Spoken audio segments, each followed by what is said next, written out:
నమస్తే.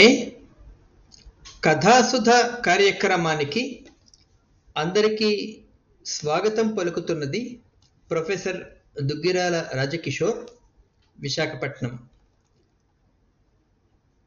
అనగనగా ఒక రాజుగారు, ఒక మంత్రి గారు మారువేషాల్లో దేశ సంచారం చేస్తున్నారు. ఊరూరా తిరుగుతూ ప్రజల బాగోగుల్ని, కష్టసుఖాల్ని దగ్గరగా ప్రత్యక్షంగా చూస్తూ, ఎవరికి ఏది అవసరమో తెలుసుకుని వారి అవసరాలను తీరుస్తూ ఒక్కొక్క రోజు ఒక్కొక్క ఊరు పర్యటిస్తున్నారు. ఒకరోజు ఒక ఊళ్ళో రామయ్య అనే అతని ఇంటికి వెళ్ళి, బాబు, మేము పొరుగురు వెళ్తున్నాము, వేరే ఊరి నుంచి వచ్చాము, బాగా ఆకలిగా ఉంది, భోజనానికి ఏమైనా ఏర్పాట్లు చేస్తారా అంటే, రామయ్య మీరు ఎంతమంది అని అడిగాడు.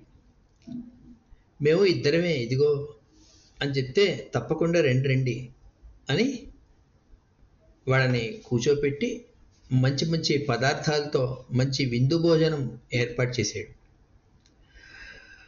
రాజుగారు, మంత్రి గారు కూడా కడుపు నిండా శుభ్రంగా చక్కగా తిని కాసేపు విశ్రమించి మళ్ళీ సంచారానికి వెళ్ళిపోయారు. మొన్నాడు వాళ్ళు వేరే ఊరికి వెళ్ళారు. అక్కడ కృష్ణయ్య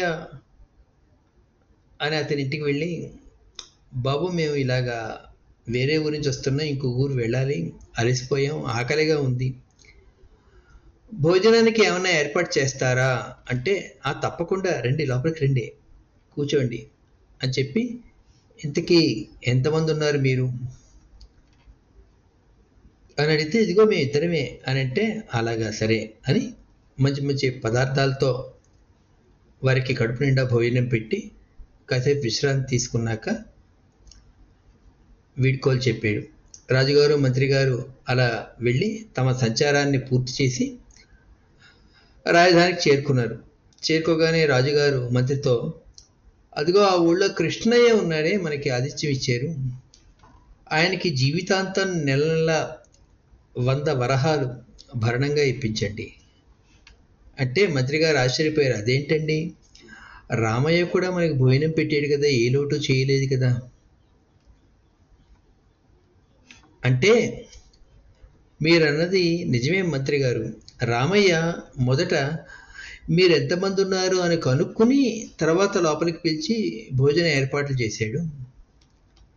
కృష్ణయ్య అలా కాదు, మనం అడగంగానే వెంటనే సంతోషంగా మర్యాదపూర్వకంగా లోపలికి పిలిచి గౌరవాలు అవి చేసి అప్పుడు ఎంతమందికి వంట వండాలో కనుక్కొని భోజన పదార్థాలు చేశాడు. రెండింటికి చాలా తేడా ఉంది.